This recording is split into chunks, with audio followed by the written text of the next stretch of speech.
Hi, this is Chris with Kits and Snips, and today we will be building the high-grade Gundam Astray Blue Frame 2nd L. This kit was released in 2013 and is one of my favorite types of kits, the Astray line of kits. I was quite excited to get into this build, though I was a bit worried about how big the sword in the kit is with some of the issues I've had with large swords in kits before, but let's go ahead and get into that build.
And here he is.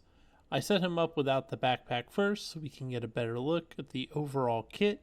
As you can see, he is a bit different than your normal Astray kit, as he does have the different shoulder pads as well as having a larger back flap on the waist unit of the kit. He does have a backpack for holding his accessory, the large sword, in a couple of different ways, so I'm just going to go ahead and set it up those different ways. Starting off as the backpack, it does have a rather cool look, however, it does sit very precariously on the backpack, meaning that you have to be careful when you are posing it or use a little bit of blue tack to keep it in place, as it does like to fall off because it is a very heavy accessory. This does give you a better look at not only the colors that are on the sword, but the chain gun that is on the back as well, giving you an idea of what you should be expecting for this accessory when posing it in other poses. This does include using the giant backpack sword as a Gatling gun, where it can be placed on the two sharper parts of the sword and be pointed forward to be used as a Gatling gun, or in the configuration most people are going to prefer, the giant sword. I will say the hands do not like to hold this sword very well, and they do include a stand for the sword so that it can help support it. However, just with the size and how unwieldy it is, it's very hard to get a good pose out of it without the backs of the hands falling up. If I had one complaint about this kit, it would be just how weak the back of the hands are, and they should have really just either cast a new set of hands for this or made the weapon easier to get into a comfortable position for the kit. Height-wise, he stands a bit taller than your standard RX-78 Gundam at the 1/44th scale, and does have a little bit of extra bulk with his shoulder pads and just the overall size of the kit, giving you a rather well-detailed kit with a lot of good color separation. With all that being said, I quite like the kit, but I do have a bit of a bias with Astray kits and in liking their looks. If I'm being completely honest, the sword is a bit of a disappointment. There are a few ways that you can pose it, like I have here, that do make it look good without compromising too much and without losing too much of that look that you would want.